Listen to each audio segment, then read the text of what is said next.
Suppose कर लो अगर plant नहीं रहे, हम इमेजिन नहीं कर सकते क्या सिचुएशन होगी।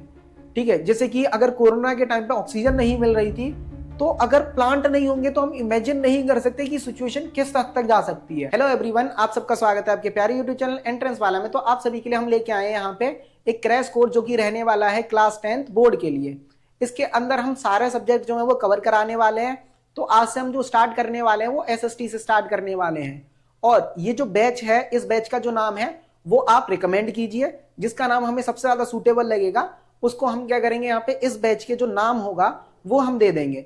तो कमेंट बॉक्स में जरूर कमेंट कर देना, ठीक है, जो आपको बैच का जो नाम है वो हम रखने वाले हैं। इस क्रैश कोर्स के अंदर हम सारा सिलेबस जो है वो कंप्लीट कराएंगे। उसके साथ साथ यहाँ पे DPP, मॉक टेस्ट और उसके साथ साथ यहाँ पे हम इंपॉर्टेंट क्वेश्चन भी आपके लिए बताने वाले हैं जो कि आपके बोर्ड एग्जाम के लिए बहुत जरूरी होंगे। तो ये जो चैप्टर है हम स्टार्ट करने जा रहे हैं। सबसे पहले जैसे कि आप देख सकते हैं हम किसके बारे में पढ़ेंगे, फॉरेस्ट और वाइल्ड लाइफ के बारे में, कि फॉरेस्ट क्या होता है, वाइल्ड लाइफ क्या होता है, किस तरीके से ये हमारी लाइफ में इंपॉर्टेंट रोल प्ले करते हैं और क्या जरूरी है इस चैप्टर को पढ़ने के बारे में।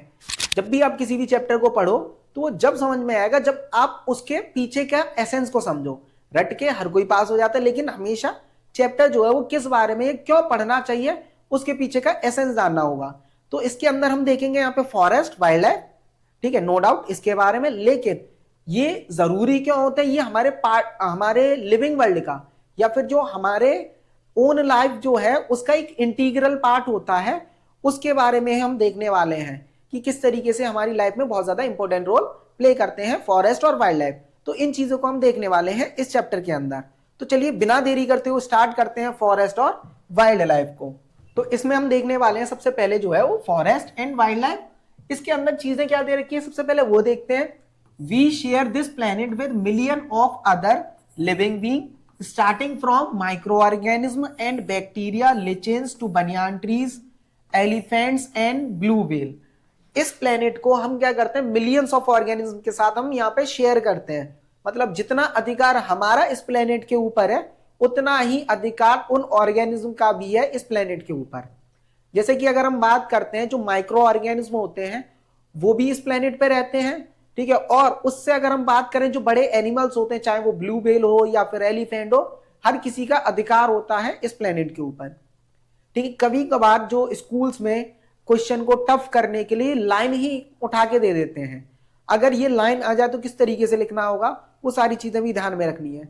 तो ये जब भी लाइन आ जाए तो क्या करना है, सबसे पहले एक तो इस स्टेटमेंट को लिखना है, ठीक है, कि यहाँ पे जब सपोर्ट करना है कि जितना अधिकार हमारा इस प्लेनेट पे उतना ही अदर लिविंग ऑर्गेनिज्म का भी है, क्योंकि ये सब मिलके क्या करते हैं, एक इकोसिस्टम बनाते हैं जो हमारे लिए और हमारे अर्थ के लिए बहुत जरूरी होता है। जितना अधिकार हमारा जो है वो अर्थ के ऊपर है उतना ही इन ऑर्गेनिज्म का है। हम अपने डेवलपमेंट के लिए, अपने लालच के लिए इन सब का यहाँ पे डिस्ट्रॉय नहीं कर सकते। ये जो प्लांट्स होते हैं या फिर एनिमल लाइफ है उनको डिस्ट्रॉय नहीं करना है, ठीक है। जितना हमारा अधिकार है उतना इनका भी होता है, ठीक है। तो ये चीजें याद रखना है। आगे देखते हैं, this entire habitat that we live in his immense biodiversity, we human along with all living organism form a complex web of ecological system in which we are only a part and very much dependent on this system for our own existence। अब देखो ये तुमने देख लिया, अब इसके बारे में जानना है कि ये है क्या। देखो जितने भी अगर हम बात करें जो ह्यूमंस है वो इंटीग्रल पार्ट है, ठीक है।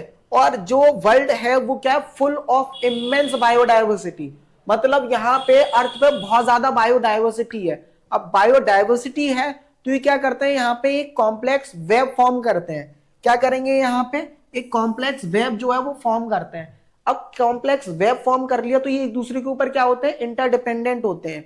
एक ऑर्गेनिज्म दूसरे ऑर्गेनिज्म के ऊपर क्या है, यहाँ पे डिपेंडेंट है। जैसे अगर हम बात करें जो एनिमल्स होते हैं किसके ऊपर डिपेंडेंट होते हैं, प्लांट्स के ऊपर, डायरेक्टली इनडायरेक्टली डिपेंड उन्हीं के ऊपर होते हैं। और जो ह्यूमंस होते हैं वो प्लांट्स के ऊपर डिपेंडेंट होते हैं, एनिमल्स के ऊपर। और जो प्लांट्स हैं वो किसके ऊपर, यहाँ पे इंसेक्ट के ऊपर, एनिमल्स के ऊपर डिपेंडेंट रहते हैं। तो एक कॉम्प्लेक्स फॉर्म ऑफ इंटरडिपेंडेंसी जो है वो क्या करते हैं, यहाँ बना लेते हैं, जिससे ये क्या होता है, यहाँ पे एक इकोसिस्टम क्रिएट होता है, ठीक है। और सभी क्या होते हैं उस सिस्टम का एक बस बेसिक पार्ट होते हैं। For example the plants animals and micro organism. इसमें एग्जांपल में क्या है, प्लांट, एनिमल और माइक्रो ऑर्गेनिज्म। प्लांट एनिमल पे, एनिमल प्लांट्स पे डिपेंड करते हैं, माइक्रो ऑर्गेनिज्म पे भी प्लांट डिपेंड करते हैं, ठीक है। और उसके साथ साथ अगर हम बात करें यहाँ पे, जो माइक्रो ऑर्गेनिज्म भी प्लांट पे डिपेंड करेंगे। जैसे एक आपने एग्जांपल जो है वो जनरली देखा होगा कि एक पी प्लांट होता है, ठीक है। अब पी प्लांट जो होता है, इसके रूट्स में रूट नोड्यूल्स होते हैं, मतलब कुछ गांठें होती हैं। मतलब इसका जो भी क्या होगा, जो रूट्स होते हैं पी प्लांट के, तो उनमें रूट नोड्यूल्स होते हैं, और उन रूट नोड्यूल्स के अंदर माइक्रो ऑर्गेनिज्म होता है, एक राइजोबियम बैक्टीरिया होता है, ठीक है। तो वो क्या करेगा, यहाँ पे एक नाइट्रोजन को फिक्सेशन करने का काम करता है। जो भी प्लांट होगा उसको नाइट्रोजन प्रोवाइड, और प्लांट बदले में क्या देते हैं, शेल्टर प्रोवाइड करते हैं उन माइक्रो ऑर्गेनिज्म के। तो ये एक दूसरे पे क्या होते हैं, इंटरकनेक्टेड होते हैं, ठीक है। इसके बाद हम आगे देखेंगे, आगे क्या क्या दे रखा है यहाँ पे। देखो ये बेसिकली जो टर्म्स हैं वो तुम्हारे चैप्टर से रिड्यूस हो चुके हैं। अब ये टर्म्स वैसे तो नहीं आते हैं, लेकिन एक बार थोड़ा सा नॉलेज के लिए देख लो। यहाँ पे नॉर्मल स्पीसीज, नॉर्मल स्पीसीज जैसे कि अगर हम बात करें, यहाँ पे डॉग्स हो गए, और यहाँ पे ह्यूमंस हो गए, कैटल्स हो गए, ठीक है। ये आते हैं नॉर्मल स्पीसीज में। नॉर्मल स्पीसीज वो स्पीसीज होती हैं जो जिनकी पॉपुलेशन जो है वो बहुत सारी है, ठीक है, नॉर्मली हमें देखने के लिए मिल जाते हैं। उसके अलावा नेक्स्ट जो स्पीसीज आती है वो आती है एंडेंजर्ड स्पीसीज। एंडेंजर्ड स्पीसीज वो स्पीसीज होती हैं जो नियर टू एक्सटेंट होती हैं। क्या होगा यहाँ पे, नियर टू एक्सटेंट, ठीक है। जो जिनको खतरा है कि अगर इसी तरीके से इनकी पॉपुलेशन कम होती रही तो एक दिन खत्म हो जाएगी, ठीक है, तो वो एंडेंजर्ड स्पीसीज। उसके बाद होते हैं वनरेबल स्पीसीज। वनरेबल स्पीसीज वो स्पीसीज होती हैं अगर इनकी पॉपुलेशन ऐसे ही कम होती रही तो एक दिन किस में आ जाएंगे, ये एंडेंजर्ड स्पीसीज में आ जाएंगे, ठीक है। इसमें क्या होता है, रिस्क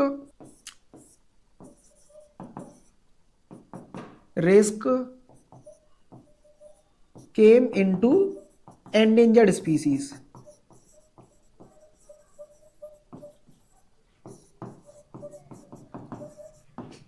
इसमें क्या होता है, रिस्क होता है कि एंडेंजर्ड स्पीसीज की कैटेगरी में कहीं ये आ ना जाए, ठीक है, अगर इनकी पॉपुलेशन ऐसे ही कम होती रही। इसके बाद होते हैं एंडेमिक स्पीसीज। एंडेमिक स्पीसीज वो स्पीसीज होती है जो पर्टिकुलर एक ही एरिया में पाए जाते हैं, जैसे कि इसका एग्जांपल हो जाएगा पोलार बियर, ठीक है।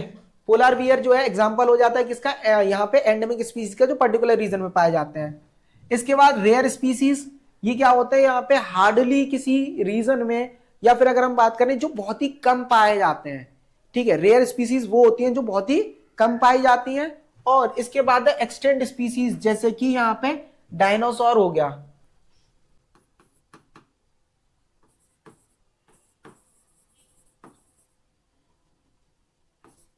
डायनासोरस, ठीक है, जैसे डायनासोरस हो गया, ये आते हैं यहाँ पे एक्सटेंट स्पीसीज में।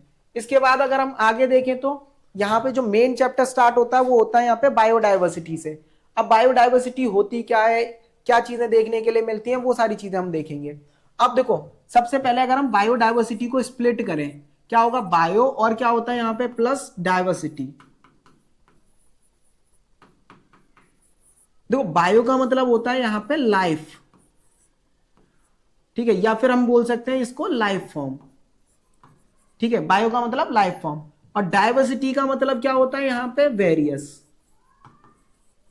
ठीक है। क्या हो गया, बायो का मतलब क्या है, लाइफ फॉर्म, और डाइवर्सिटी का मतलब वेरियस। तो यहां पे बायोडाइवर्सिटी का मतलब क्या होता है, वेरियस लाइफ फॉर्म। क्या होगा यहाँ पे, वेरियस लाइफ फॉर्म,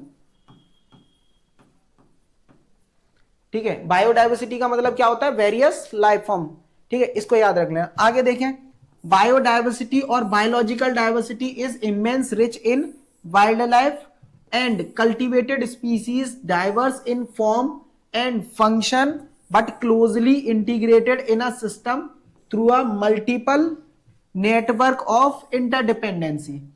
बायोडाइवर्सिटी का मतलब होता है यहां पे कि बायोलॉजिकल डाइवर्सिटी की, बायो के टर्म में बायोलॉजिकल, हर जो स्पीसीज होगी वो अलग होगी दूसरे से, एक स्पीसीज दूसरी स्पीसीज से अलग देखने के लिए मिलेगी। अब इसके अंदर अगर हम बात करें, जो बायोडाइवर्सिटी होती है वो रिच इन वाइल्ड लाइफ और कल्टिवेटेड स्पीसीज, मतलब यहाँ पे प्लांट और एनिमल में क्या होगा, यहाँ पे फुल ऑफ यहाँ पे वैरायटी देखने के लिए मिलती है एक तरीके से। अब ये क्या करते हैं, एक दूसरे के ऊपर डिपेंड रहते हैं, तो ये क्या करते हैं, नेटवर्क फॉर्म कर लेते हैं, network of interdependency and function diverse in form and function, अलग अलग काम होते हैं but closely integrated in a system through multiple network of interdependency. ये एक नेटवर्क फॉर्म करते हैं, मल्टीपल नेटवर्क ऑफ इंटरडिपेंडेंसी, एक दूसरे के ऊपर डिपेंड रहते हैं। एग्जांपल दिया था प्लांट एनिमल के ऊपर, जैसे कि जो इंसेक्ट हैं वो क्या कर रहे हैं, नेक्टर कलेक्ट कर रहे हैं प्लांट से और बदले में क्या कर रहे हैं, पॉलिनेशन प्रोसेस करा रहे हैं, तो एक दूसरे के ऊपर ये क्या होते हैं, डिपेंड करते हैं, इसको याद रखना। इसके बाद हम आगे देखते हैं यहाँ पे flora and fauna in India. Flora and fauna, flora और फौना का मतलब आपको पता है। अब देखो, अगर याद रखना है कि फ्लोरा और फौना का मतलब क्या होता है, फ्लोरा को रिलेट करो किससे, फ्लावर, और जो फ्लावर होता है वो क्या होगा, किसमें आता है, प्लांट में, तो फ्लोरास जो है वो किसमें आ जाएगा, यहाँ पे प्लांट कम्युनिटी, और जो फौना है वो क्या हो जाते हैं, एनिमल। ठीक है, ये आते हैं एनिमल्स में। आपने जनरली जो है मोगली द जंगल बुक देखा होगा, तो वहां पे फियोना होता है, उसको यहाँ पे फौना से रिलेट करो और क्या होता है, वो एनिमल कैटेगरी में आता है, तो ये एनिमल्स में आ जाएंगे। अब इंडिया के बारे में देखें कि इंडिया में किस तरीके की सिचुएशन है। India is one of the world richest country in term of its vast array of biological diversity. India क्या है, यहाँ पे रिच इन बायोडाइवर्सिटी। इंडिया के अंदर यहां पे बायोडाइवर्सिटी बहुत देखने के लिए मिलती है। ठीक है, बायोडाइवर्सिटी देखने के लिए मिलती है इंडिया के अंदर, मतलब कि अगर हम इंडिया में देखें तो बहुत सारे तरीके के यहाँ पे एनिमल्स, ठीक है, यहाँ पे बर्ड्स, प्लांट्स, ये सारी चीजें देखने के लिए मिलती हैं। जैसे कि अगर हम बात करें, इंडिया एक इकलौती कंट्री है जिसके अंदर यहाँ पे हर टाइप के, मतलब कैट फैमिली के सारे मेंबर पाए जाते हैं।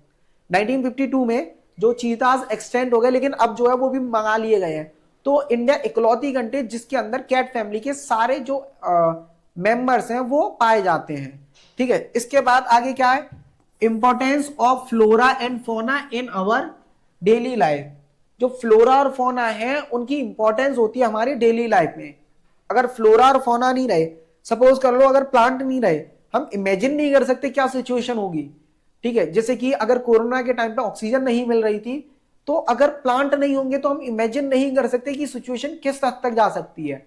और इसी तरीके से अगर डिफॉरेस्टेशन वगैरह होता रहा तो और सिचुएशन खराब हो सकती है। तो ये बहुत जरूरी होता है हमारी लाइफ में।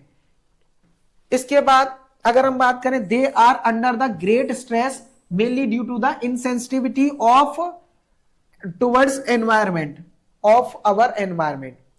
मतलब अगर हमारे यहाँ पे, ठीक है, जब हम बात कर रहे हैं यहाँ पे ग्रेट स्ट्रेस में, जो हमारा एनवायरमेंट है वो अंडर द ग्रेट स्ट्रेस, जिसमें क्या होगा कि अगर हम इनकी तरफ फ्लोरा फौना या फिर जो प्लांट्स एनिमल्स की तरफ अगर ध्यान नहीं देंगे तो एक ना एक दिन ये खत्म हो जाएंगे। तो ये कहीं ना कहीं जो कम होते हुए जा रहे हैं वो हमारी इनसेंसिटिविटी के कारण है।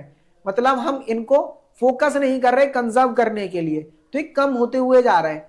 तो इसी वजह से हमें क्या करना चाहिए, यहाँ पे फोकस करना चाहिए कि इनको कंजर्व किया जाए। वही इस चैप्टर में हम आगे जो है वो देखने वाले हैं, वही टॉपिक्स आएंगे। Conservation of forest and wild life in India. Forest and wild life को किस तरीके से इंडिया में कंजर्व किया जाता है वो। उससे पहले एक क्वेश्चन और आता है यहाँ पे, ये याद रख लेना, why do we need it. अब हम क्या करेंगे, यहाँ पे फॉरेस्ट एंड वाइल्ड लाइफ को बचाएंगे तो कहीं ना कहीं हम अपने आप को बचा रहे हैं। क्योंकि ये क्या होते हैं, फॉरेस्ट और वाइल्ड लाइफ कहीं ना कहीं सपोर्ट सिस्टम को मेंटेन करके रखते हैं या फिर उसको अलाइव करके रखते हैं, जिससे हम सरवाइव कर सकते हैं। और इसके अंदर जब हम बायोडाइवर्सिटी को बचाते हैं तो जेनेटिक, जो भी जेनेटिक्स होते हैं या फिर जो जेनेटिक डाइवर्सिटी है वो प्रिजर्व रहती है। तो इकोलॉजिकली यहाँ पे अगर हम बात करें, जो बायोडाइवर्सिटी है या फिर जो इकोसिस्टम है वो कंजर्व रहता है। इसके अंदर क्या है, यहाँ पे conservation preserve the ecological diversity and our life support system water, air और सॉइल। जब हम क्या करेंगे, यहाँ पे प्रिजर्व करेंगे, ठीक है, फ्लोरा एंड फौना को या बायोडाइवर्सिटी को, तो हमारा जो सपोर्ट सिस्टम है वो भी प्रिजर्व रहेगा। जैसे कि जो एयर, वाटर और सॉइल, ठीक है, ये प्रिजर्व रहेंगे। क्योंकि प्लांट्स होंगे तो एयर जो है वो कंटिन्यूस ऑक्सीजन मिलती रहेगी, वाटर को रेगुलेट कराने के लिए प्लांट जो है इंपॉर्टेंट होते हैं, वो जो ट्रांसपिरेशन प्रोसेस करते हैं, और उसके साथ साथ यहाँ पे जो प्लांट्स हैं वो सॉइल को होल्ड करके रखते हैं, फर्टाइल बनाने में मदद करते हैं, तो ये जरूरी है। उसके बाद it also preserve the genetic diversity of plant and animal better growth for better growth of species and breeding. अब देखो जब हम क्या करेंगे यहाँ पे कंजर्व करेंगे फॉरेस्ट और वाइल्ड लाइफ को, तो उससे क्या होगा, यहाँ पे जो जेनेटिक डाइवर्सिटी है वो प्रिजर्व रहेगी एक तो, दूसरा बेटर ग्रोथ होगी यहाँ पे स्पीसीज और यहाँ पे ब्रीडिंग, ठीक है, मतलब कि जो स्पीसीज है वो और बेहतर ग्रो हो सकती है, ठीक है, और ज्यादा देखने के लिए मिल जाएंगी। इसके बाद आगे क्या दे रखा है, एग्जाम्पल्स हैं, in agriculture we are still depend on the traditional seed crop varieties. आज भी हम कहीं ना कहीं जो ट्रेडिशनल सीड वेराइटी जो होते हैं उनके यूज करते हैं। HYV सीड का यूज होता है, लेकिन जो ट्रेडिशनल यहाँ पे सीड्स होते हैं उनका हम यूज करते हैं एग्रीकल्चर में, ठीक है, जिससे कि इतने ज्यादा केमिकल्स वगैरह नहीं होते, तो वो हेल्थ के लिए भी ज्यादा अच्छे होते हैं। इसके बाद यहाँ पे fisheries too are heavily dependent on the maintenance of aquatic biodiversity. जो भी यहाँ पे फिशरीज होती है, मतलब कि जो स्मॉल फिश होंगी, अगर उनको हम क्या करेंगे यहाँ पे कंजर्व करेंगे, तो जो बड़ी मछलियां होंगी या एक्वेटिक एनिमल होंगे उनको हम कंजर्व कर सकते हैं। क्योंकि जो छोटी मछलियां हैं वो क्या करेंगे यहाँ पे, जब उनकी पॉपुलेशन होगी, ठीक है, अगर हम उनको कंजर्व कर पाएंगे तो बड़ी मछलियां कंजर्व हो जाएंगी, क्योंकि बड़ी मछलियां किसको खाती है, छोटी मछलियां को, और जो छोटी मछलियों को क्या होगा, यहाँ पे बड़ी मछलियां खाती हैं, अगर छोटी मछलियां नहीं रही तो बड़ी मछली जो होंगी या एक्वेटिक एनिमल वो खत्म हो जाएंगे। तो इसकी कंजर्वेशन जो है वो जरूरी होता है, ठीक है, एक्वेटिक लाइफ में भी। इस चैप्टर का जो सबसे इंपॉर्टेंट टॉपिक है वो क्या है यहाँ पे, conservation of forest and wild life, कि फॉरेस्ट और जो वाइल्ड लाइफ है उसको हम किस तरीके से कंजर्व कर सकते हैं। अब देखो कंजर्वेशन ऑफ फॉरेस्ट और वाइल्ड लाइफ में क्या है यहाँ पे, ये जो इंपॉर्टेंट क्वेश्चन, ये याद रख लेना, इंपॉर्टेंट है, मार्क कर लेना, कुछ भी करना, ठीक है। अब इसमें कंजर्वेशन का क्या है कि गवर्नमेंट ने कौन कौन से स्टेप्स लिए थे फॉरेस्ट और वाइल्ड लाइफ को कंजर्व करने के लिए। तो यहाँ पे सबसे पहले जो काम किया गया था, Indian wild life protection act launch किया गया था। ये कब किया गया था, 1972 में, इसको याद रख लेना, 1972 में Indian wild life protection act. उसके बाद all India list of protected species was publish. All India protected यहाँ पे स्पीसीज की लिस्ट जारी की गई कि ये एनिमल्स को हमें क्या करना है, यहाँ पे प्रोटेक्ट करके रखना है, ठीक है। उसके अंदर एक लिस्ट जारी की कि ये एनिमल जो है इनको खतरा है, इनको हम प्रोटेक्ट करके रखें, ठीक है, ये लिस्ट जो है वो जारी करते हैं। और इसके अंदर हंटिंग, पोचिंग, ट्रेडिंग, ये सारी चीजें क्या कर देते हैं, बैन कर देते हैं। वाइल्ड लाइफ सेंचुरी और नेशनल पार्क ये क्रिएट करते हैं, और उसके साथ साथ टाइगर, एलिफेंट या फिर क्रोकोडाइल, डियर्स, इन सबको किसमें डाल देते हैं, प्रोटेक्टेड स्पीसीज की लिस्ट के अंदर। अब जब इनको क्या करते थे, प्रोटेक्टेड स्पीसीज की लिस्ट के अंदर डाल देते, तो इनको क्या किया जाए, कंजर्व किया जाएगा। अब खाली एनिमल को कंजर्व करने से काम नहीं चलेगा, तो क्या करते हैं ये, यहाँ पे कुछ जो इंसेक्ट की स्पीसीज को भी कंजर्व करते हैं, और लास्ट में, ठीक है, जो 6 प्लांट की स्पीसीज है उनको भी एड ऑन कर दिया जाता है। अब देखते हैं इसमें क्या क्या दे रखा है। The thrust of the program was towards the protecting the remaining population of a certain endangered species by balancing hunting, giving legal protection to their habitat and restricting the trade in wildlife। क्या किया जाएगा यहाँ पे, जो remaining population है, जो बची हुई पॉपुलेशन है, उसको और बचाया जाएगा। कि जितनी यहाँ पे पॉपुलेशन खराब हो चुकी है या फिर डिस्ट्रॉय हो चुकी है, उसका तो हम कुछ नहीं कर सकते, लेकिन हम इनको जो बचे हुए हैं उनको हम कंजर्व कर लें।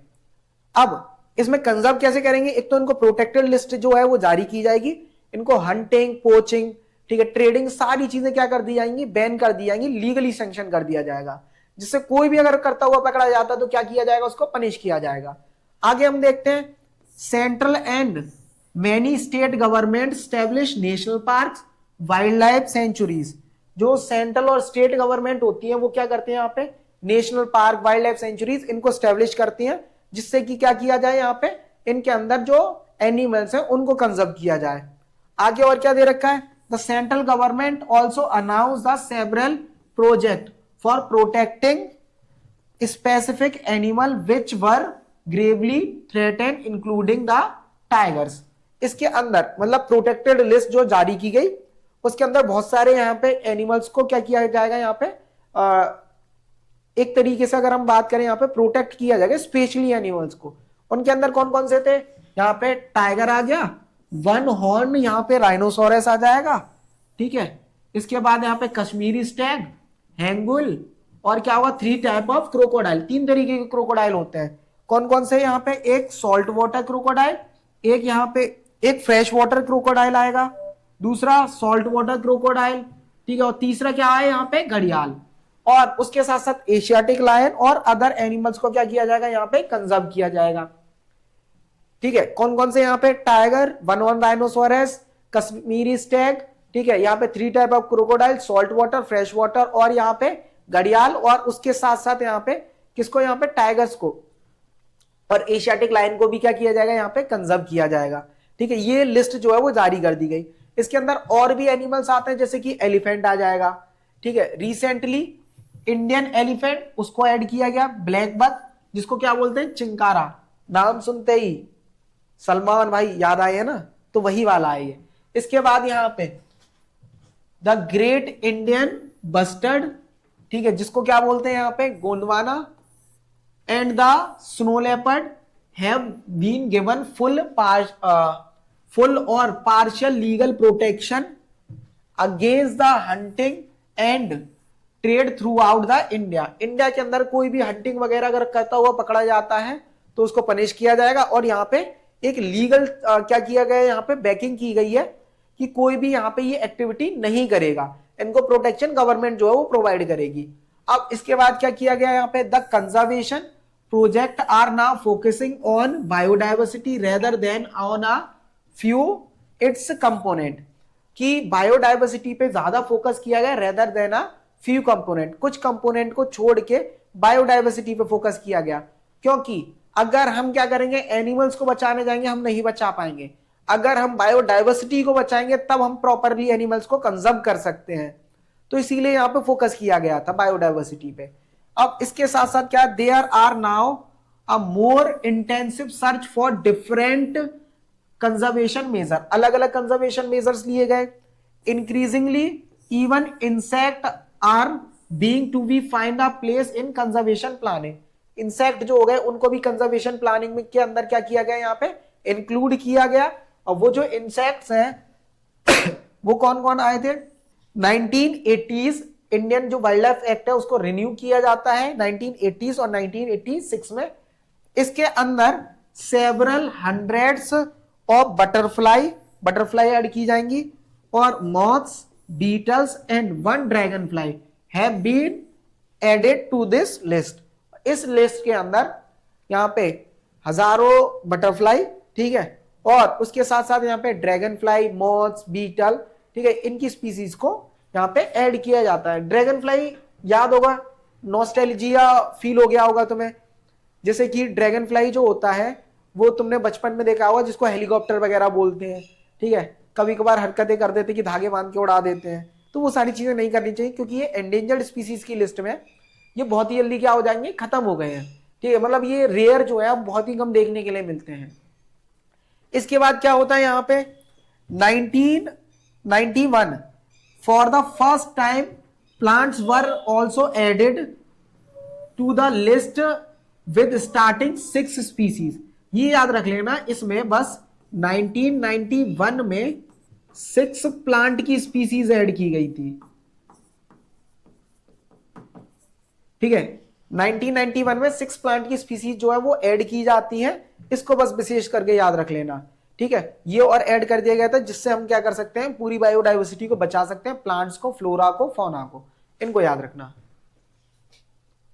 यहां पे Indian wild life protection act जो है वो खत्म हो जाता है। इसमें से कोई भी रेलेवेंट 5 पॉइंट लिख देना, तुम्हारे नंबर नहीं कटेंगे।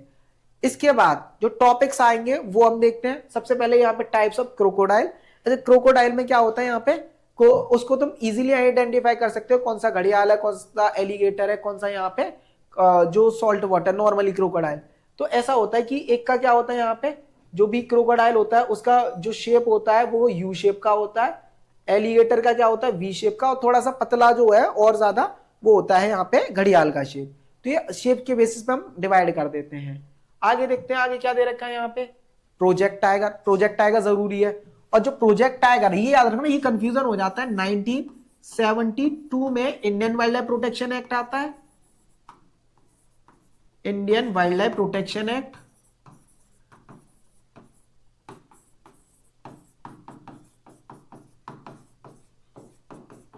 और जो प्रोजेक्ट टाइगर है वो कब आता है यहाँ पे, 1973। कब आएगा, 1973।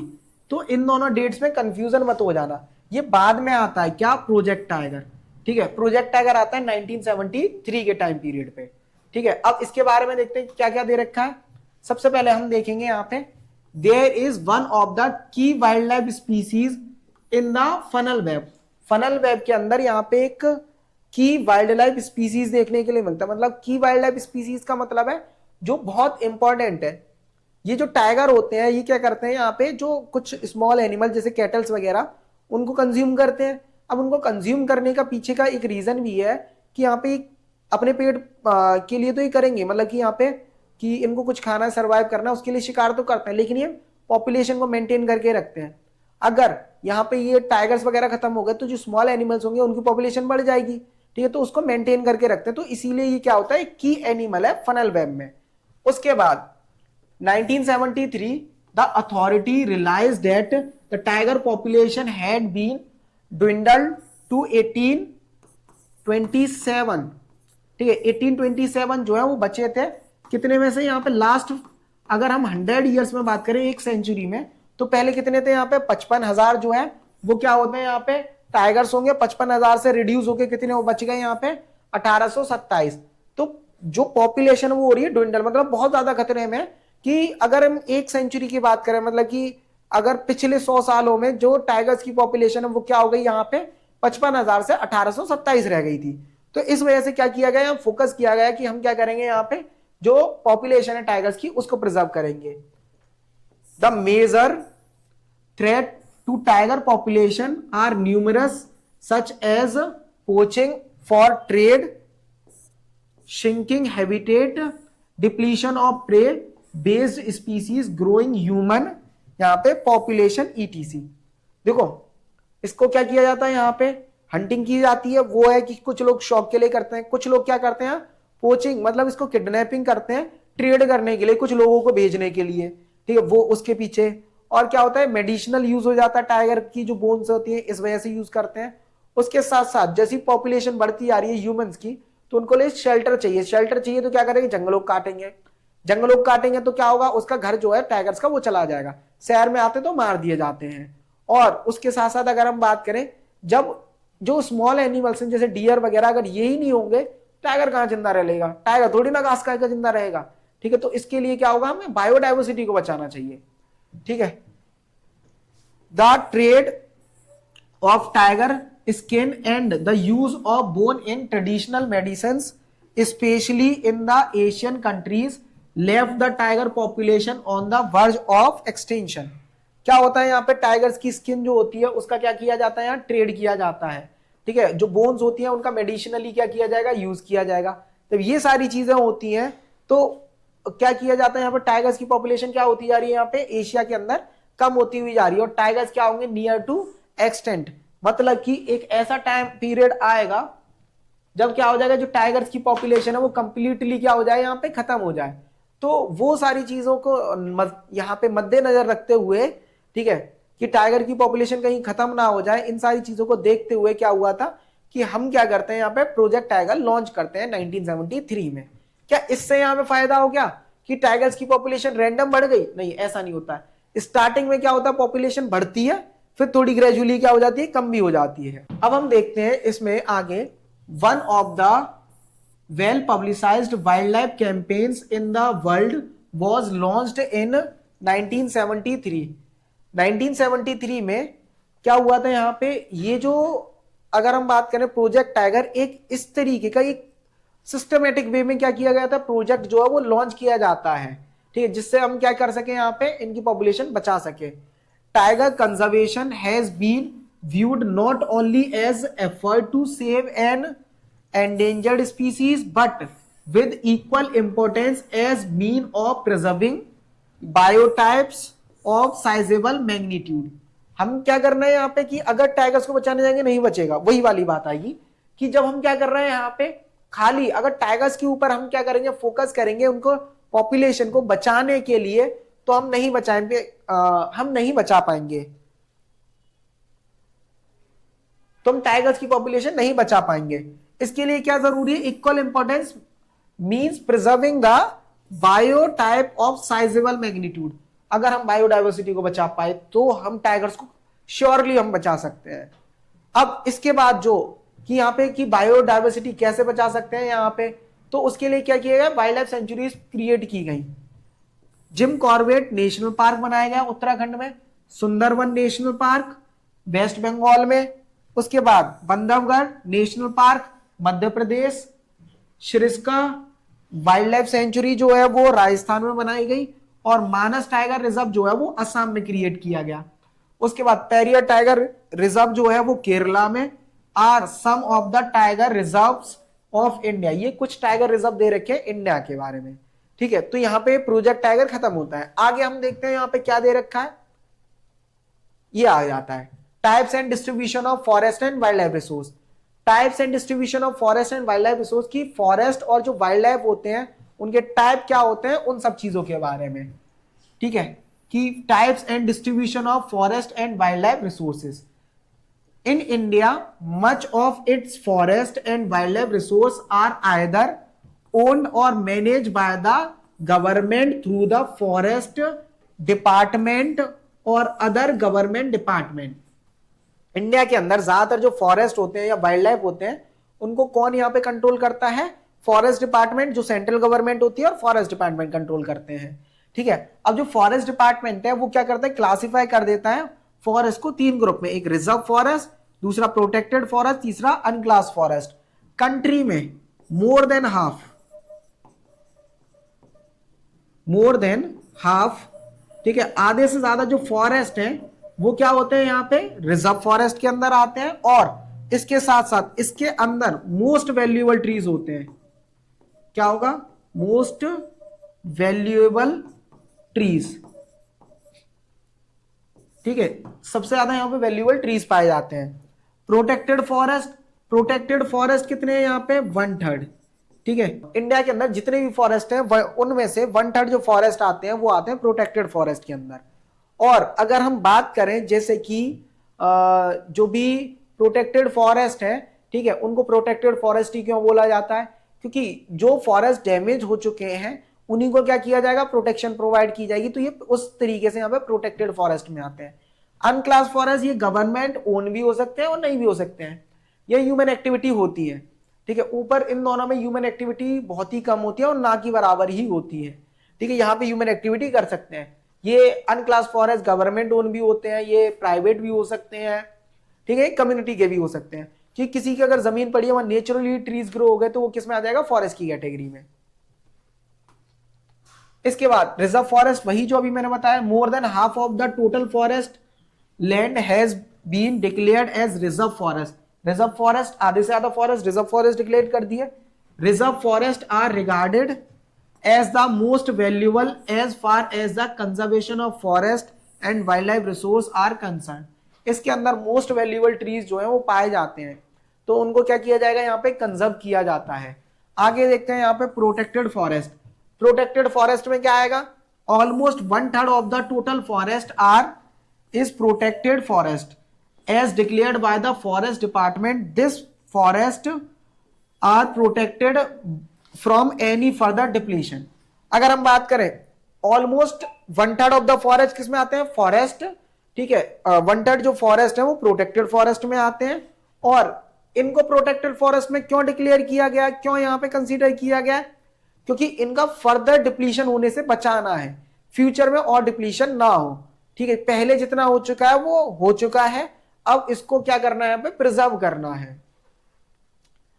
इसके बाद अनक्लास फॉरेस्ट वो फॉरेस्ट होते हैं are other forest and wasteland belonging to both government and private individuals and communities.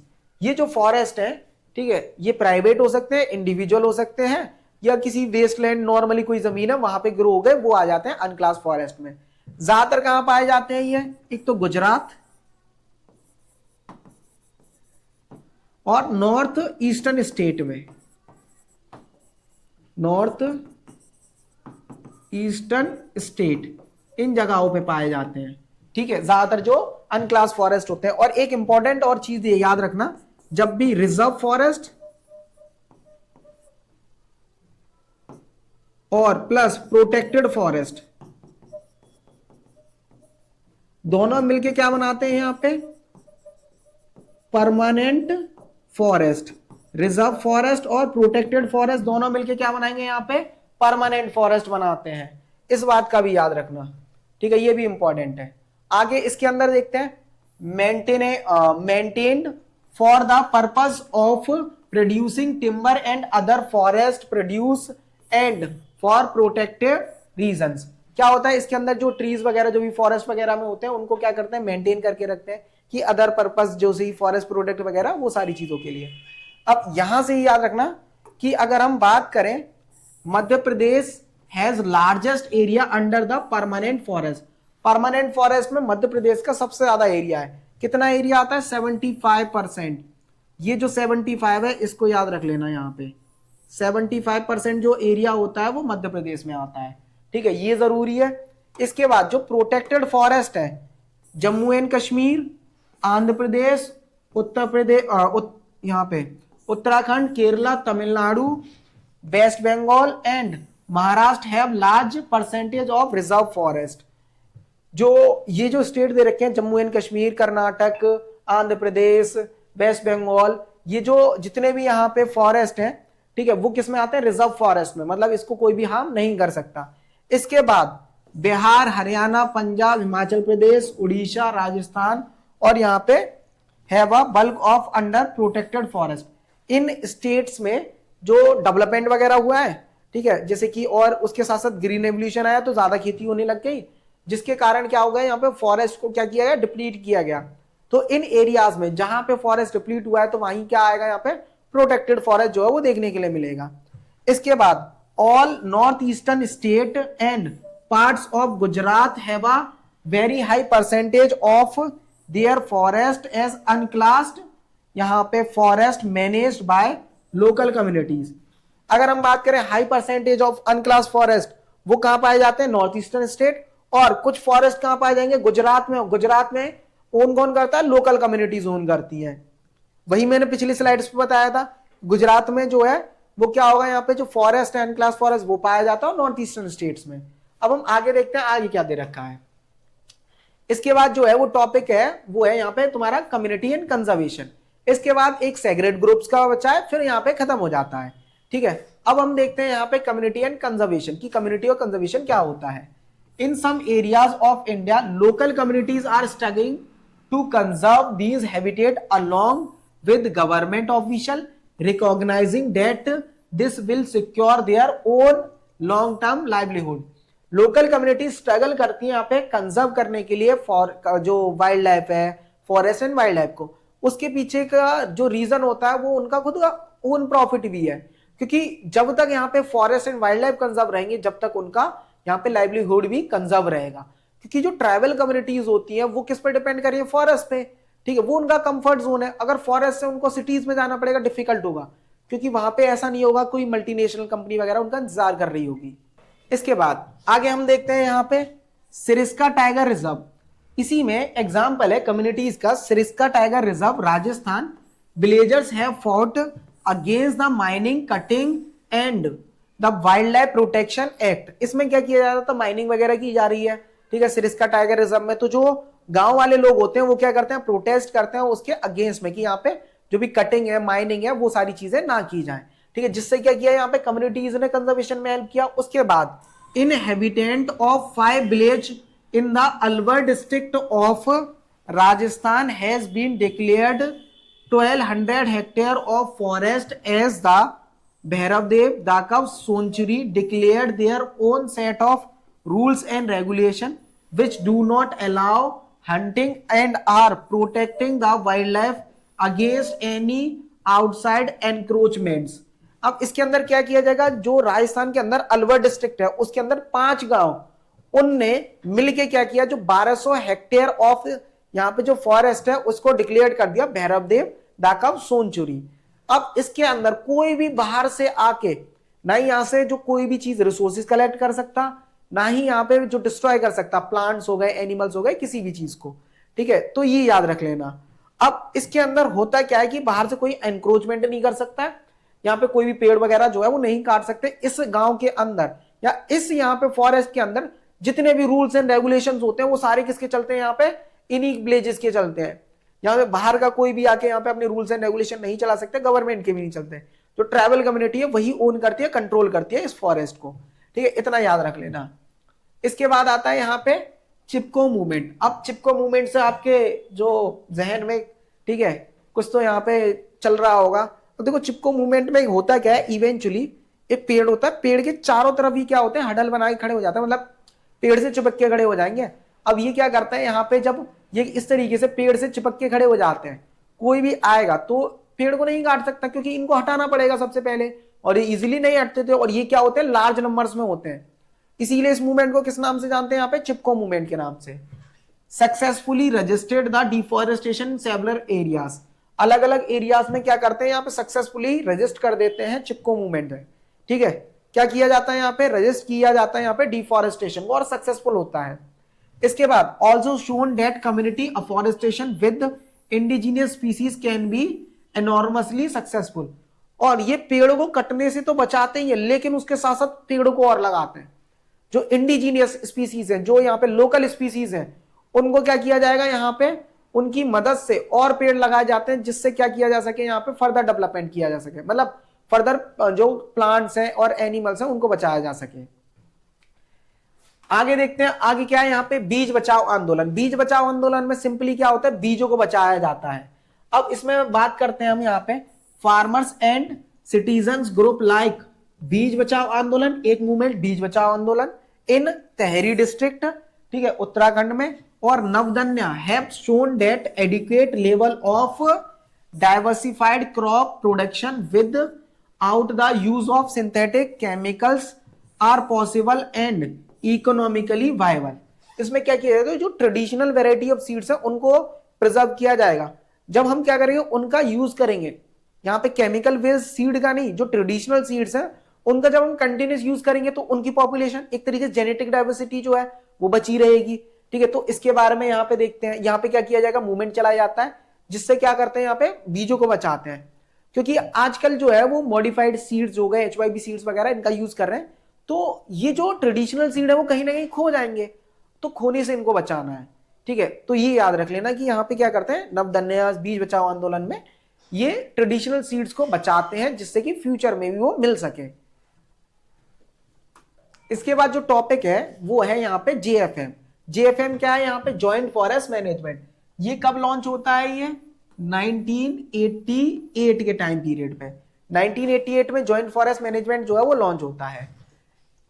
In 1988, when the state of Odisha passed the first resolution for joint forest management, 1988 में एक पहला रेजोल्यूशन आता है जिसमें joint forest management जो है वो launch किया जाता है। अब इसके अंदर होगा क्या, गवर्नमेंट और कम्युनिटी दोनों एक साथ आते हैं और एक साथ आगे क्या करते हैं, यहाँ पे फॉरेस्ट को बचाते हैं, फॉरेस्ट को कंजर्व करेंगे। गवर्नमेंट का एम है फॉरेस्ट को कंजर्व करना, उसके साथ साथ लोकल कम्युनिटी का भी एम होता है, क्योंकि इसके अंदर क्या होता है, लोकल कम्युनिटी उनका बेसिक यहाँ पे मोड जो होगा कि हम क्या करेंगे, जब फॉरेस्ट को बचाएंगे तो उनकी लाइवलीहुड बच जाती है, उसके ऊपर फोकस करते हैं। दूसरी चीज क्या होगी यहाँ पे, उसके साथ साथ यहाँ पे जो भी बेनिफिट्स होते हैं, जब भी यहाँ से कोई फॉरेस्ट प्रोडक्ट मिलेगा उसका कुछ शेयर जो वो लोकल कम्युनिटीज को दे देंगे। तो इससे क्या रहा, डबल एडवांटेज हुए, फॉरेस्ट बच गया, लाइवलीहुड जो है वो भी बच जाती है यहाँ पे ट्राइबल कम्युनिटी की, और क्या होते हैं यहाँ पे कंजर्व भी हो जाते हैं फॉरेस्ट। तो ये एम था यहाँ पे। JFM depends on the formation of local village institution that undertake protection activities mostly on यहाँ पे degrade forest land and managed by the forest department। इसमें जनरली क्या किया जाता है, यहाँ पे जो JFM है उसमें लोकल कम्युनिटीज का फॉर्मेशन किया जाएगा, ठीक है, एक इंस्टीट्यूशन बनाया जाता है जिसके अंदर क्या होता है यहाँ पे, प्रोटेक्शन एक्टिविटीज होती है जनरली जो डिग्रेड फॉरेस्ट होता है उनके ऊपर वर्क किया जाता है, कि उनको क्या किया जाएगा यहाँ पे साथ में लाके मैनेज किया जाता है। In return the member of these communities are entitled to intermediary benefits like non timber forest product and share in the timber harvest by successful protection. बदले में क्या किया जाता है यहाँ पे, जो गवर्नमेंट होती है वो क्या करते हैं यहाँ पे, जो नॉन टिम्बर जो होते हैं फॉरेस्ट के प्रोडक्ट वो दिए जाते हैं, उसके साथ साथ जो कुछ शेयर दे दिया जाता है टिम्बर प्रोडक्शन में। ठीक है, इससे क्या हो गया यहाँ पे, फॉरेस्ट बचेगा। ठीक है, और फायदा किसका हो जाएगा यहाँ पे, ट्राइबल कम्युनिटी का भी फायदा, गवर्नमेंट का भी फायदा। तो ये जेएफएम जो है वो लॉन्च किया जाता है। इसके बाद जो लास्ट टॉपिक है वो है सैग्रेड ग्रुप्स। ठीक है, अब सैग्रेड ग्रुप्स होते क्या है, देखो सैग्रेड का जो मतलब होता है, ठीक है, वो क्या होता है यहाँ पे कि गॉड और गॉडेसेस से। अगर हम बात करें जो सैग्रेड ग्रुप है उसका मतलब क्या होता है, forest of God and goddesses. एक चीज हमारे हिंदुइज्म में, ठीक है, हम क्या करते हैं यहाँ पे हिंदुइज्म में जब हम बात करते हैं तो हम हर चीज की पूजा करते हैं, चाहे वो जमीन हो गई यहाँ पे, चाहे वो यहाँ पे अग्नि हो गई, वायु हो गई या फिर जल हो गए, हम हर चीज को पूजते हैं। ठीक है, चाहे वो जानवर हो, पेड़ हो, ठीक है, हम हर चीज की पूजा करते हैं। तो सैग्रेड ग्रुप में क्या होता है, यहाँ पे हम प्लांट्स और एनिमल को हम पूजनीय मान लेते हैं, और जिनको हम क्या करते हैं यहाँ पे एज अ भगवान की तरह पूजते हैं, तो उसको हम हार्म नहीं पहुंचाते। ठीक है, तो जैसे कि आपने बहुत बड़े बूढ़े से सुना होगा कि पीपल के पेड़ को काटते नहीं है, बरगद के पेड़ को नहीं काटते हैं। ठीक है, कि पीपल के पेड़ पे भूत रहता है। तो वो यहाँ पे पहले लोगों को सिखाना कि ये जो चीजें होती हैं, ठीक है, या फिर बताना कि ये जो कॉन्सेप्ट है इसके पीछे के कि पीपल का पेड़ रात में भी ऑक्सीजन देता है। ठीक है, तो ये हमारे लिए बेनिफिशियल है। वो समझाना डिफिकल्ट होता है क्योंकि वहां पे ऑक्सीजन दिखता तो नहीं है, तो लोग कैसे मानेंगे। तो इसीलिए क्या किया जाता है, कुछ जो माइथोलॉजी है या फिर कुछ स्टोरी सुना दी जाती है, ठीक है, जिसके बेसिस पे क्या किया जाता है, उनको प्रिजर्व किया जाएगा। चाहे यहाँ पे रीजन कुछ भी बताया जाए लेकिन मोटिव सही रहता है। ठीक है, बस हमें वही चीजें देखनी है। अब इसके अंदर हम क्या करते हैं, यहाँ पे sacred groves a wealth of diverse and rare species, अलग अलग तरीके की स्पीसीज जो है उनको हम सैग्रेड ग्रुप मानते हैं। Nature worship is an age old tribal belief based on the premise that all the creation of nature have to be protected। जो जितना भी जो नेचर है उस सबको क्या किया जाए, प्रोटेक्ट किया जाए। मतलब जिसमें पहाड़ हो, पेड़ हो, जानवर हो, सबको क्या किया जाएगा, प्रिजर्व किया जाएगा। और जो ट्राइबल कम्युनिटी है वो इन सबको प्रिजर्व करते हैं और पूजा करते हुए इन सब चीजों की आ रहे हैं पहले से। अब इसके बाद preserve the several virgin forest, जो नेचुरल फॉरेस्ट होते हैं उनको प्रोटेक्ट किया जाएगा। और जो सैग्रेड ग्रुप का मतलब क्या होता है, the forest of God and goddesses, मतलब हम फॉरेस्ट को, ठीक है, क्या मानते हैं, गॉड और गॉडेसेस, मतलब कि जो जानवर होते हैं या फिर जो प्लांट्स होते हैं उनको देवी देवताओं की तरह पूजते हैं। ठीक है, this patches of forest or part of large forest have been left untouched by the local people and any interference with them ban, कि यहाँ पे जो लोकल पीपल होते हैं वो उनको हार्म नहीं पहुंचा सकते, कोई भी बाहर से आके उसको इंटरफेयर नहीं कर सकता, या फिर वहां से कोई भी चीज जैसे पत्ता वगैरह तोड़ लें या फिर पेड़ वगैरह को काटते हैं, वो ऐसी चीजें नहीं कर सकते, क्योंकि यहाँ पे प्रोटेक्शन जो है वो ट्राइबल कम्युनिटी क्या करेंगे, यहाँ पे प्रोवाइड करेंगे। ठीक है, या फिर जिसका बिलीफ होगा, ठीक है, वो कम्युनिटी क्या करती है, उसको प्रोटेक्ट करती है। जैसे कंतारा वगैरह मूवी में उसमें एक गॉड वगैरह जो है वो मानते हैं अलग अलग कम्युनिटी के, तो यहाँ पे भी उसी तरीके से जो है वो प्रिजर्व किया जाता है। ठीक है, कि इनको कोई भी यहाँ पे हार्म नहीं कर सकता बाहर से आके, ना ही लोकल कम्युनिटी कर सकती, क्योंकि वो क्या करते हैं, उनको एज अ पूजनीय मानते हैं, देवी देवताओं की तरह पूजते हैं। आगे क्या दे रखा है यहाँ पे, तो ऑलमोस्ट लगभग ये जो है सेकंड लास्ट स्लाइड है, फिर खत्म हो जाएगा। इसके बाद यहां दे क्या रखा है, अगर हम बात करें, certain societies rears of particular trees which they have been preserve for a time immemorial, मतलब बहुत सारे प्लांट्स ऐसे होते हैं जिनको हम बहुत पुराने समय से प्रिजर्व करके आते हैं। ठीक है, उसमें कुछ एग्जाम्पल दे रखे हैं, जैसे कि यहाँ पे कुछ ट्राइबल कम्युनिटीज हैं, द मुंडास एंड सांथाल्स और छोटा नागपुर रीजन वर्शिप द महुआ। ठीक है, बेसाई यहाँ पे, तो क्या करते हैं, जो छोटा नागपुर वाले रीजन होते हैं वो महुआ और यहाँ पे कदम्बा। ठीक है, ये इसका क्या, ये जो है वो नाम हो जाता है, साइंटिफिक नेम है। जो मुंडास और सांतलास होते हैं छोटा नागपुर रीजन में, वो वर्शिप करते हैं किसकी, महुआ की और कदम्बा की। ठीक है, ये इनके यहाँ पे साइंटिफिक नेम दे रखे हैं, ये तुम्हारे एग्जाम्स में बहुत ही कम चांसेस है वो पूछ लिए जाएं। ठीक है, इन ट्रीज को क्या करते हैं वो प्रिजर्व करके रखते हैं। और आगे अगर हम बात करें यहाँ पे, and the tribal of Orissa and Bihar worship the टर्माइन, ठीक है, जिसको हम क्या बोलते हैं यहाँ पे टर्माइंडस बोलते हैं, मतलब कि जो इमली हो गई उसको, और उसके साथ साथ जो मैंगो ट्रीज होते हैं, ठीक है, उनको हम क्या करते हैं यहाँ पे प्रिजर्व करते हैं या यूज करते हैं ड्यूरिंग द वेडिंग सीजन, क्योंकि शादियां होना बंद नहीं होंगी। अब शादियां होना बंद नहीं होंगी तो पेड़ों की जरूरत होगी, क्योंकि हर शादी में कहीं ना कहीं आम की जो लकड़ियां होती हैं, पत्ते होते हैं, उनका यूज होता है। ठीक है, तो जो ये जो रिचुअल्स हैं, ठीक है, उनको क्या करने के लिए, यहाँ पे प्रोटेक्ट करने के लिए या फिर इनको फॉलो करने के लिए हमें पेड़ों की आवश्यकता होगी, और पेड़ जो है वो हम क्या करेंगे प्रिजर्व करेंगे, तभी यहाँ पे शादी वगैरह होंगी। तो ये सारी चीजें जो है वो देखी जाती हैं। सिंपली क्या किया है हमने अपने कल्चर से रिलेट कर लिया, हमारे कल्चर का इंटीग्रल पार्ट है, जो जिसको हम क्या करेंगे यहाँ पे अपने से दूर नहीं करते हैं। आगे देखते हैं चीजें यहाँ पे, to many of us peepal and banyan trees are consider to be sacred. जो पीपल का पेड़ होता है, बनियान ट्री बरगद का जो पेड़ होता है, उनको हम क्या करते हैं सैग्रेड मानते हैं, पूजनीय मानते हैं, तो उसको हम नहीं करते। उसके बाद जो है थोड़ा सा और दे रखा है यहाँ पे, Indian society comprise several culturals each of its own set of tradition methods of conserving nature and it's creation. Her society है, हर कम्युनिटी का अलग अलग नोशन होता है कि कंजर्व करना। ठीक है, कुछ लोग पेड़ों की पूजा करते हैं, कुछ जानवरों की पूजा करते हैं, कुछ यहाँ पे आकाश की पूजा करते हैं, मतलब कि जो या फिर इंद्रदेव की जो है वो पूजा करते हैं, अलग अलग तरीके से पूजा करते हैं। लेकिन अगर हम बात करें नेचर की, तो हर किसी ट्राइबल कम्युनिटी का अलग अलग वे होता है यहाँ पे क्या करने के लिए, यहाँ पे प्रोटेक्ट करने के लिए, वर्शिप करने का तरीका। ठीक है, जैसे sacred qualities are often ascribe to springs, mountain peaks, plants and यहाँ पे animal which are closely protected. हम पहाड़ हो गए यहाँ पे, ठीक है, एनिमल हो गए, प्लांट हो गए, इन सबको क्या करते हैं प्रोटेक्ट करते हैं, इनको हम पूजा करते हैं। जैसे कि हम मानते हैं, जैसे गोवर्धन की हम पूजा करते हैं, मतलब कि जो पहाड़ हो गया उसकी, ठीक है, जो भगवान श्री कृष्ण ने उठाया था। और हम जानवरों की, चाहे हम बात करें यहाँ पे गाय की, ठीक है, गाय को हम क्या करते हैं माता मानते हैं। उसी तरीके से पेड़ों को भी हम क्या करते हैं पूजते हैं। ठीक है, और उसके अलावा leading langurs and macaws around the temples, जो बंदर वगैरह होते हैं, ठीक है, जो मंदिरों के पास मंगलवार शनिवार इनको क्या करते हैं यहाँ पे खिलाते हैं। ठीक है, तो वो भी हमारा इंटीग्रल पार्ट है, उनको भी हम हार्म नहीं करेंगे। उसके बाद in and around the Bishnoi village Rajasthan herds of blackbuck, chinkara, nilgai and peacock can be seen as integral part of the community and nobody harm them.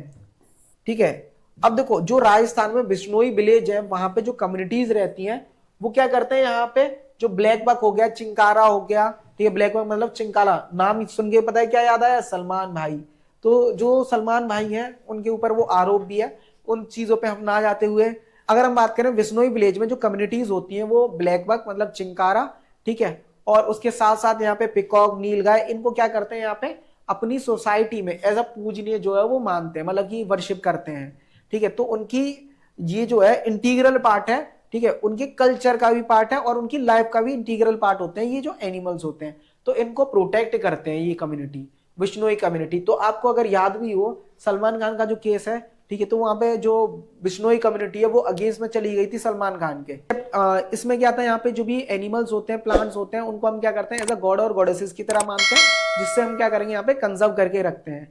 तो आज के लिए इतना ही था, ये चैप्टर जो है वो खत्म हो चुका है और ये कंप्लीट और डिटेल्ड चैप्टर है, इसमें कोई टॉपिक नहीं रहा है। इसी तरीके से और भी चैप्टर पढ़ने के लिए इस चैनल को सब्सक्राइब करें, लाइक करें और शेयर करें जितना ज्यादा हो सके, जिससे कि हम इसी तरीके से आपके लिए और भी सिलेबस जो है वो लेके आते रहे कंटिन्यू बेसिस पे।